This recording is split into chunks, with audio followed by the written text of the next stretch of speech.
नमस्कार, जन टीवी उत्तराखंड में आप सभी का स्वागत है। मैं हूं प्रभात। बुलेटिन में सबसे पहले रुक करेंगे इस वक्त की हेडलाइंस का। मुख्यमंत्री धामी का जम्मू कश्मीर दौरा। सांबा में बीजेपी प्रत्याशी के समर्थन में किया रोड शो और चुनाव प्रचार। नानक चक में की जनसभा।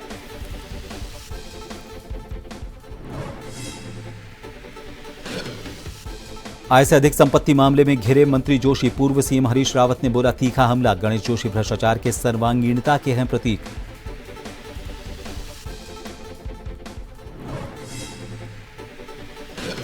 कांग्रेस की केदारनाथ प्रतिष्ठा रक्षा यात्रा के पार्ट 2 का आगाज। ध्वजारोहण के बाद सीतापुर से शुरू हुआ दूसरा चरण। कल पूजा अर्चना कर भैरव मंदिर में लगाएंगे न्याय की अर्जी।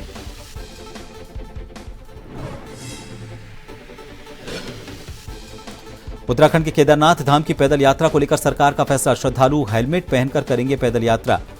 कमिश्नर ने डीएम से पैदल मार्ग की ली जानकारी।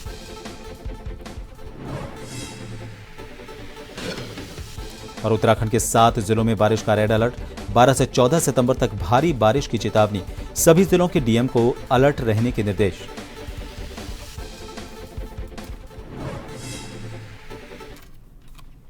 उत्तराखंड के मुख्यमंत्री पुष्कर सिंह धामी का सांबा पहुंचने पर बीजेपी पदाधिकारियों और पार्टी कार्यकर्ताओं ने स्वागत किया।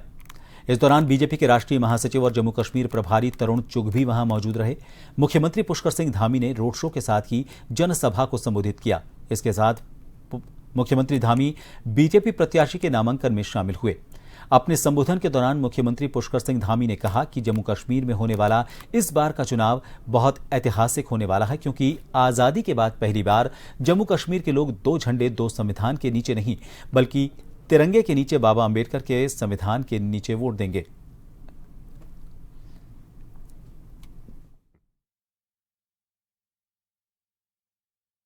आय से अधिक संपत्ति मामले में घिरे कैबिनेट मंत्री गणेश जोशी पर एक बार फिर पूर्व मुख्यमंत्री हरीश रावत ने तीखा हमला बोला है। हरीश रावत ने कहा कि भाजपा सरकार में गणेश जोशी भ्रष्टाचार के सर्वांगीणता के प्रतीक हैं। उन्होंने कहा कि यहां के नदी नाले कह रहे हैं कि हमारा अपराधी गणेश जोशी है। बताया था कि गणेश जोशी जी कह रहे हैं कि मैं अकेले थोड़ी हूँ, और भी तो मेरे जैसे ही हैं सब। अब पता नहीं कितना ये सवाल मैंने आपको दे दिया। आप सीधे गणेश जोशी जी हो सकता है आप उसको बताना चाहें। आप सरकार में रहे हैं, सरकार चलाई है, क्या लगता है ये गंभीर मामला है। पहले सीबीआई उनके विभाग की जांच कर रही, फिर सिंचाई विभाग में भ्रष्टाचार का मामला देहरादून का उठा है, उनका पीएम सिंचाई वाले में जो है उसमें उठा है। सैन्य धाम के नाम पर खुली लूट यहाँ के समाचार चैनलों ने, दूसरों ने पूरी खुल करके दिखाई है। तो और यहाँ के नदी नाले खाले सारे चीख करके कह रहे हैं कि हमारा अपराधी कौन, गणेश जोशी।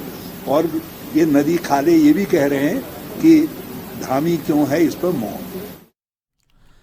कांग्रेस की केदारनाथ प्रतिष्ठा रक्षा यात्रा का दूसरा चरण आज से शुरू हुआ। कांग्रेस के प्रदेश अध्यक्ष करण माहरा ने बताया कि यात्रा रुद्रप्रयाग जिले के सीतापुर से शुरू होकर केदारनाथ तक जाएगी। माहरा ने कहा कि केदारनाथ में 13 सितंबर को पूजा अर्चना करने के बाद भैरव जी के मंदिर में जाकर न्याय की अर्जी लगाएंगे। कांग्रेस की दूसरे चरण की केदारनाथ धाम प्रतिष्ठा रक्षा यात्रा कांग्रेस प्रदेश अध्यक्ष करण माहरा के नेतृत्व में शुरू हुई है। इसमें कांग्रेस सेवादल कार्यकर्ताओं ने ध्वजारोहण के बाद सीतापुर से केदारनाथ के लिए यात्रा का आगाज किया। बता दें, केदारनाथ मंदिर से सोना चोरी होने जैसे कई मामलों को लेकर ये यात्रा निकाली जा रही है।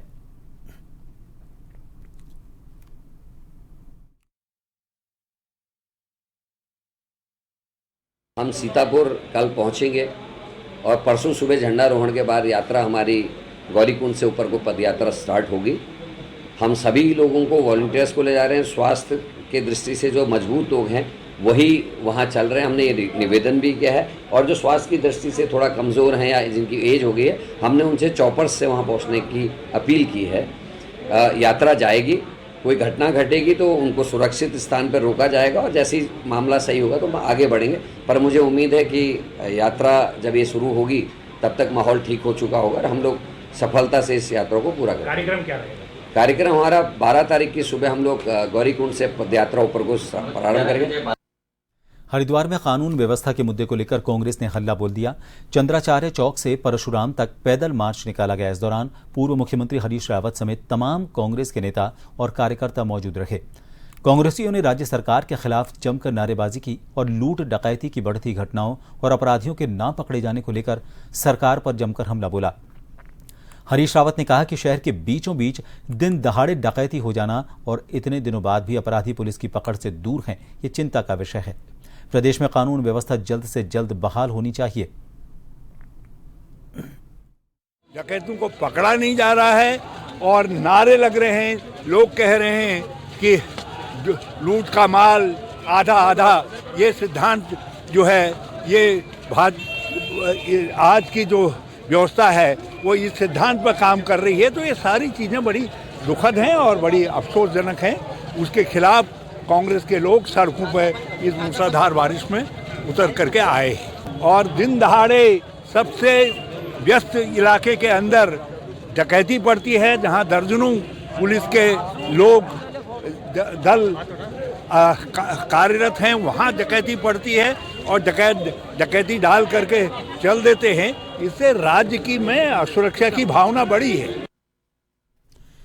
देहरादून के सहारनपुर रोड पर एक निजी होटल में भारतीय मानक ब्यूरो द्वारा आयोजित मानकों के माध्यम से विज्ञान सीखना कार्यशाला का आयोजन किया गया। इसमें देहरादून जिले के विभिन्न विद्यालयों में स्थापित स्टैंडर्ड क्लब के मेंटोर और अन्य विज्ञान शिक्षकों ने हिस्सा लिया।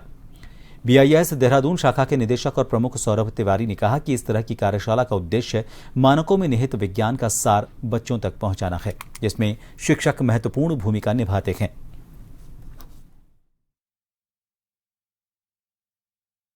जो ये कार्यशाला है ये स्टैंडर्ड्स क्लब के मेंटर्स के लिए है और साथ में जो है एक विज्ञान शिक्षक भी यहाँ पर आए हैं साथ में ट्रेनिंग के लिए।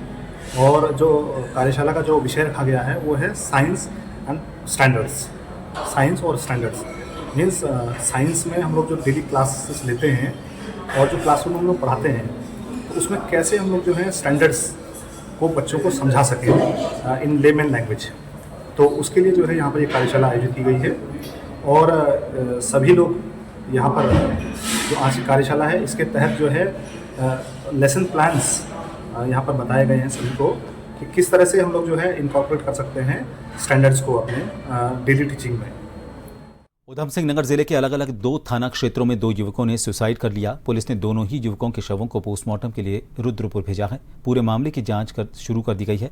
पहला मामला ट्रांजिट कैंप थाना क्षेत्र का है। कमरे से बदबू आने पर आसपास के लोगों ने थाना पुलिस को सूचना दी। पुलिस ने मौके पर पहुंचकर शव को कब्जे में लेकर पोस्टमार्टम के लिए भेजा। दूसरा मामला किच्छा कोतवाली क्षेत्र का है। पत्नी से विवाद होने के बाद अपने घर से कुछ दूरी पर जहर खाकर आत्महत्या कर ली। पुलिस ने मुकेश के शव को कब्जे में लेकर पोस्टमार्टम हाउस रुद्रपुर पहुंचाया। पुलिस ने दोनों मामलों में जांच शुरू कर दी है।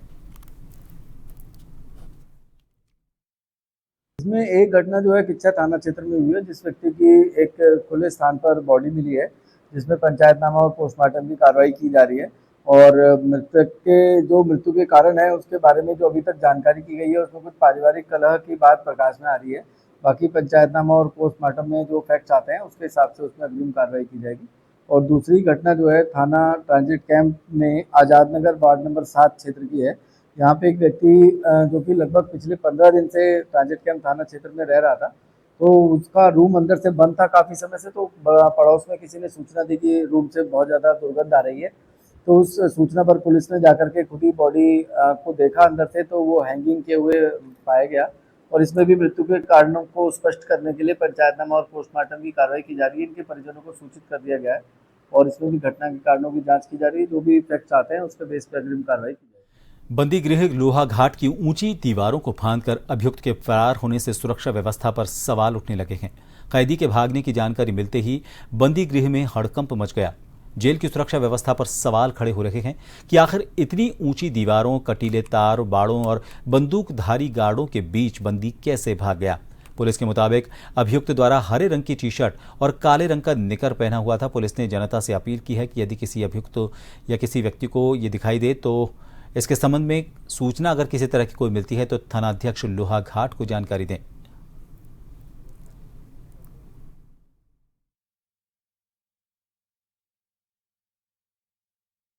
खबर टनकपुर से है। यहां पर छात्र अमोस की मौत की गुत्थी अभी तक नहीं सुलझ पाई है। मृतक के पिता हत्या की आशंका जताते हुए न्याय की मांग कर रहे हैं। मृतक अमोस की पोस्टमार्टम रिपोर्ट आने के बाद सीओ शिवराज सिंह राणा ने प्रेस कॉन्फ्रेंस की। बताया कि छात्र अमोस की पीएम रिपोर्ट में ज्यादा रक्तस्राव मौत का कारण बताया जा रहा है। मृतक के सभी चोट के निशान शरीर के पिछले हिस्से में पाए गए हैं। हालांकि सिर के पिछले हिस्से में गहरी चोट लगी थी, जिसके कारण ज्यादा रक्तस्राव हुआ। बताया गया कि मृतक के परिजन इस घटना को हत्या बता रहे हैं, लेकिन किसी पर शक होने के संबंध में उनके द्वारा थाने में अभी तक कोई तहरीर नहीं दी गई है। दिनांक 7 में यहाँ पर उनके परिजन आते हैं रात्रि में, और उसके बाद 11 बजे तो उसमें पुलिस द्वारा तुरंत कार्रवाई की जाती है। जो संबंधित हमारे चीता और अन्य जो ग्रस्त हैं उनको अलर्ट किया जाता है, और सुबह जब वो गुमशुदगी लिखाने आते हैं तो उसका गुमशुदगी दर्ज की जाती है। उसके पश्चात जो है वहाँ मौके पर मैं और एसपी साहब तथा हमारी फॉरेंसिक टीम आती हैं। तो अब तक और इसके पश्चात जो है पीएम रिपोर्ट भी आ जाती है। तो इन सभी अब तक की जांच से यही हो रखा है कि ये प्रथम दृष्टया एक्सीडेंटल का मामला है, और इसमें जांच की जा रही है, और जो भी अन्य तथ्य आएंगे वो उनका खुलासा किया।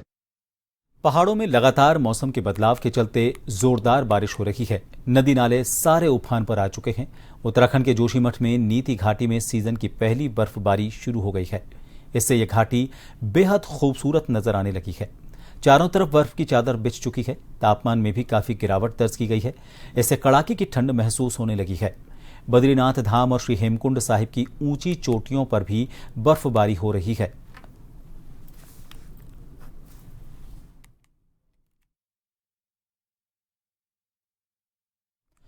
उत्तराखंड के केदारनाथ धाम की पैदल यात्रा करने वाले श्रद्धालुओं की सुरक्षा के इंतजाम और पुख्ता होंगे। अब यात्रा मार्ग पर भारी बारिश के बीच फिसलन और डेंजर जोन में यात्रियों को हेलमेट पहनाकर रास्ता पार करवाया जाएगा।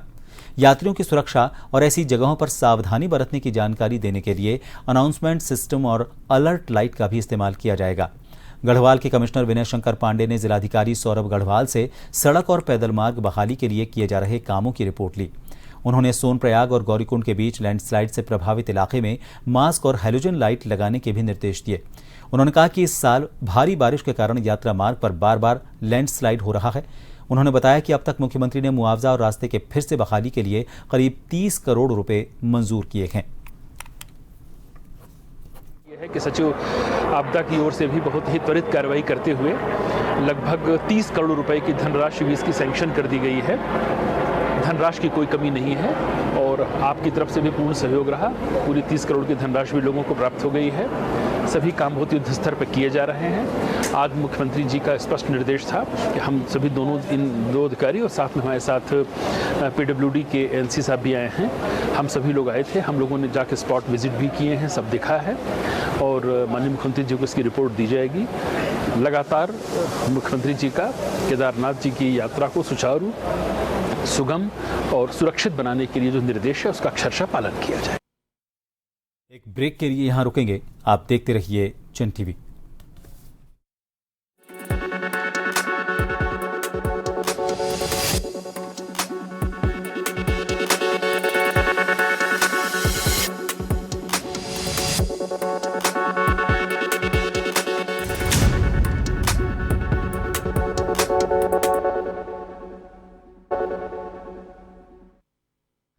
ब्रेक के बाद एक बार फिर आप सभी का स्वागत है। डोईवाला में सुबह मॉर्निंग वॉक पर एक पूर्व सैनिक पर हाथी ने हमला कर दिया।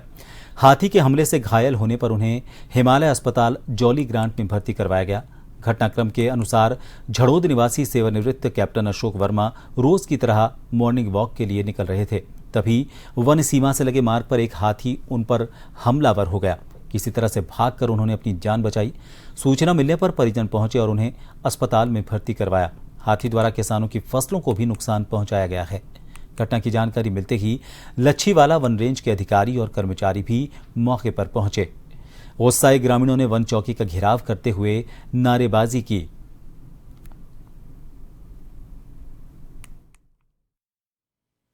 सूचना पे एक आदमी यहाँ पे हाथी की करवट में आया था, तो उसको तुरंत ही हॉस्पिटल ले गए थे। तो हॉस्पिटल में हमने जाके देखा वहाँ पे, तो हर आदमी मतलब ठीक है, सकुशल है। थोड़ा हल्की फुल्की पैर में चोट बता रहा है, लेकिन मेरी बात हुई है उससे, आदमी ठीक है। तो तबियत में आने से जान बच गई, सदर गुजार आने से वाले थे। लेकिन मैं लोगों से यही अपील करता हूँ यहाँ पे लोकल ग्रामीणों से कि यहाँ पे जो है हाथी बहुत अच्छी रहेंगे, और ये कॉरिडोर भी है हाथी का आवागमन पार्क राजा जी टाइगर रिजर्व जो है नज़दीक है, वहाँ से जो है इधर हाथी आते जाते रहते हैं, क्योंकि उनकी पारंपरिक रास्ते हैं। तो यहाँ से जो है उनका आना जाना लगा रहता है। तो हमको जो है विशेष इन स्थानों की सतर्कता बरतने की जरूरत है, क्योंकि वन अधिकारी सभी यहाँ पहुँच गए हैं और ये सुबह का समय था। वो खेत से किसानों की फसल खाने के बाद उसके बाद इस ओर से लच्छवाड़ा रेंज की तरफ जा रहा था। तो हमारे जो अशोक वर्मा जी हैं साहब, वो घूमते हुए हर रोज निकलते हैं घर से, और अचानक हुआ तो घटना हुई। तो मुझे बड़ा दुख है कि उनसे घटना घटी, और हम चाहते हैं ईश्वर से कि वो ठीक हो जाए, समय पर ठीक हो जाए। और सबसे अपील करते हैं कि अंधेरे में ना निकलते हुए थोड़ा सा विलम्ब से निकले, घर से घूमे जरूर लेकिन विलम्ब से। प्रयागराज महाकुंभ मेले के आयोजन में बेहद कम समय बचा है, लेकिन मेले में महत्वपूर्ण भूमिका निभाने वाले अखाड़ा परिषद को लेकर स्थिति अभी साफ नहीं हुई है। संतों की सर्वोच्च संस्था अभी 2 गुटों में बटी हुई है। हाल ही में बड़ा उदासीन अखाड़े के दल बदल कर लेने से निरंजनी अखाड़ा गुट मजबूत नजर आ रहा है। वहीं कुंभ मेला सनातन संस्कृति का सबसे बड़ा आयोजन होता है। कुंभ मेले में साधु संतों के 13 अखाड़ों का प्रतिनिधित्व संतों की सबसे बड़ी संस्था अखिल भारतीय अखाड़ा परिषद करती है। इस बार अखाड़ा परिषद के एक गुट का नेतृत्व निरंजनी अखाड़े के सचिव महंत रविंद्र पुरी कर रहे हैं, तो वहीं दूसरे गुट ने महानिर्वाणी अखाड़े के सचिव रविंद्र पुरी को अध्यक्ष बनाया है। हाल ही में हरिद्वार के बड़ा उदासीन अखाड़े के संतों ने अखाड़ा परिषद के निरंजन गुट को अपना समर्थन दिया। अब निरंजनी गुट के अध्यक्ष 9 अखाड़ों के समर्थन का दावा करते हुए जल्द अखाड़ा परिषद की मीटिंग बुलाने की बात कह रहे हैं।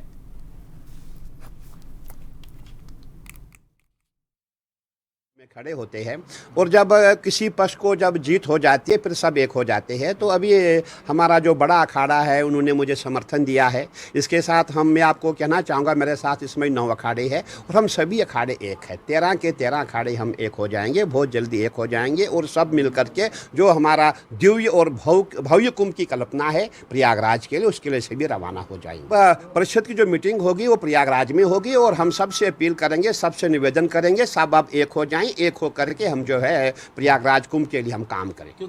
अब ये 2 लोग करे कि मैं अध्यक्ष में, इससे क्या होता है कि संत समाज की बदनामी होती है। पद और प्रतिष्ठा को लेकर इस तरह की बात करते हैं, वो अच्छी बात नहीं है। तो ऐसे का इसका मैं तो यही सलाह दूंगा शासन प्रशासन को भी, और मुझसे मांगेगा कि अखाड़ा परिषद का कोई काम नहीं है। अखाड़ा परिषद सिर्फ अपने लिए मतलब उन लोगों के लिए बनी थी, साधु संतों के लिए बनी थी। साधु संतों का काम तो करते नहीं है, तो इसलिए इसको भंग करके अपनी अपनी परिषद बने और अपने अपने संप्रदाय के लोगों को वो अपनी अपनी सुविधा दिलवाए, इसी में हित है। हरिद्वार में जूना अखाड़े के महामंडलेश्वर स्वामी प्रबोधानंद गिरी, दक्षिणकारी मंदिर के महंत कैलाशानंद और हरिद्वार प्रशासन पर गंभीर आरोप लगाए गए हैं। उन्होंने उनकी हत्या की साजिश रचने का आरोप लगाया है। साथ ही आरोप है कि प्रशासन के कुछ बड़े अधिकारी और महंत भी अपराधी से मिले हैं। वहीं स्वामी ने कुछ पत्रकारों पर भी गुटबाजी में शामिल होने का आरोप लगाया। उनके बयान से साधु संतों और महंतों में खलबली का माहौल है।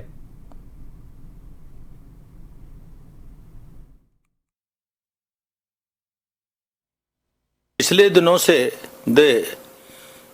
काली मठ में सनातन विरोधी गतिविधि चलती है हरिद्वार में, जिसको मैंने कई बार उजागर किया है, और अब मेरे विश्वस्त सूत्रों से पता लगा है उनकी और प्रशासन की साठगांठ से मेरी हत्या कराने की साजिश चल रही है। और उसे मैं पिछले 2 महीने से देख रहा हूं कि विभिन्न प्रकार के षड्यंत्र किए जा रहे हैं, और मेरी अगर कोई कल हत्या होती है, क्योंकि ये मुझे इन पर शक है कि इस्लाम के बड़े जिहादियों से, क्योंकि पिछले कई सालों से इस्लाम के जिहादियों के टारगेट पर हूं मैं। वो मुझे कई बार धमकियां दे चुके हैं, मुझ पर हमला करने का प्रयास कर चुके हैं, मेरी जान से मारने का प्रयास करते हैं। करीब 2000 जल संस्थान कर्मी पोर्टल के माध्यम से अपनी नियुक्ति को लेकर सचिवालय के घेराव का उन्होंने कार्यक्रम रखा। देहरादून में एक्सप्रेस कॉन्फ्रेंस के दौरान पूर्व राज्य मंत्री और राज्य आंदोलनकारी हरीश पीनेरो ने कहा कि जल संस्थान कर में पिछले 34 दिन से लगातार धरना प्रदर्शन चल रहा है, लेकिन अभी तक विभाग या फिर सरकार ने कोई संज्ञान नहीं लिया। उन्होंने कहा कि अगर उनकी एक सूत्री मांग को नहीं माना जाता है तो आगे भी उग्र आंदोलन करेंगे, जिसकी जिम्मेदारी शासन और प्रशासन की होगी।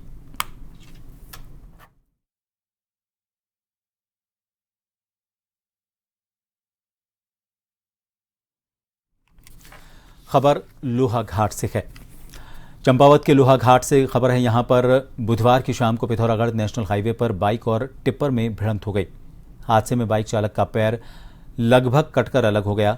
उसके पीछे बैठा युवक भी घायल हुआ है। दुर्घटना के बाद टिप्पर चालक वाहन लेकर फरार हो गया।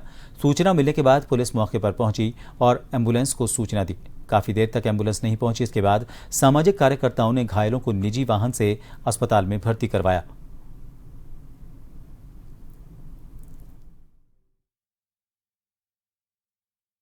हर साल की तरह इस साल भी जोशीमठ के परसारी गांव में नंदा अष्टमी का महापर्व बड़े धूमधाम से मनाया गया। इस दौरान मां नंदा के अवतरित पशुए ने अपने सभी भक्तों को आशीर्वाद दिया और साथ ही गांव की भोटिया जनजाति की महिलाओं ने इस खास मौके पर पारंपरिक वेशभूषा पहनकर लोक नृत्य झूमेलों का आयोजन किया।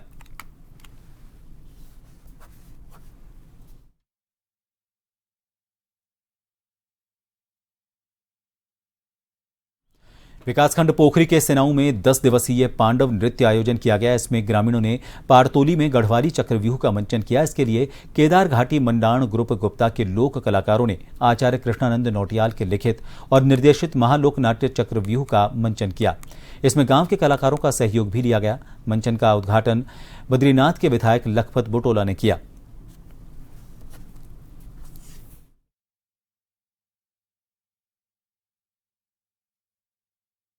हमारा मकसद है कि हमारी जो घरवाली बोली भाषा है ये तो हमारी आने वाली पीढ़ी भूलन ना।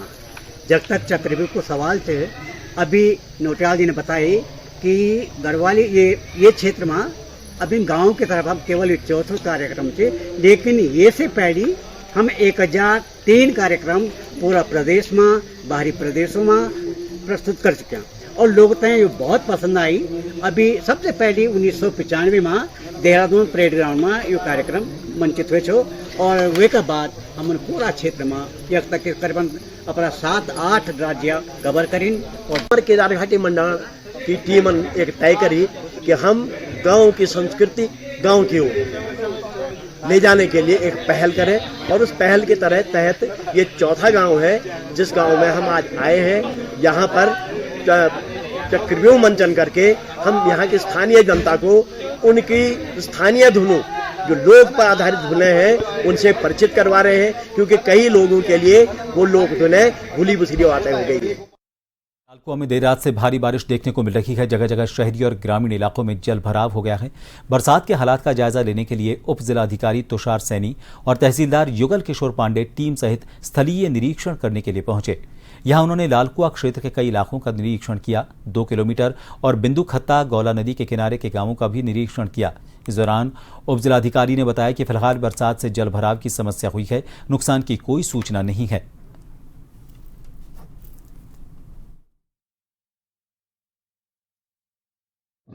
और कल जो है मौसम विभाग की तरफ से बारिश की चेतावनी है और आज हमने खड्डी मोहल्ला वीआईपी गेट और बजरी मोहल्ला और ये गोला का क्षेत्र जो है यहाँ पे निरीक्षण किया है। अभी स्थिति जो है वो सामान्य है। लोगों से हमने अपील की है कि जो है वो सावधानी बरतें अलर्ट को देखते हुए, और यदि किसी भी तरह की उन्हें सहायता की आवश्यकता होती है या उनको ये महसूस होता है कि जलस्तर बढ़ रहा है तो तुरंत जो है वो प्रशासन से। उत्तराखंड में मौसम विभाग ने आज पूर्वानुमान जारी करते हुए भारी से बहुत भारी बारिश का अलर्ट जारी किया।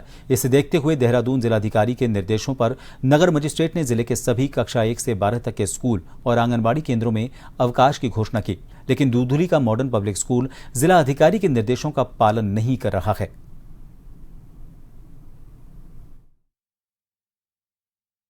जब मैसेज आया था वो 10:30 बजे करीब आया। 10:30 बजे के बाद जब तक रिले होता वहाँ बाहर बोर्ड भी लगा दिया था छुट्टी है। सुबह सारे बच्चे आ चुके थे, जितने बच्चों ने पेपर किया, नहीं तो हमने छुट्टी करवाई और सबको वहाँ मुझे थाने से पहले फ़ोन आ चुका था सुबह।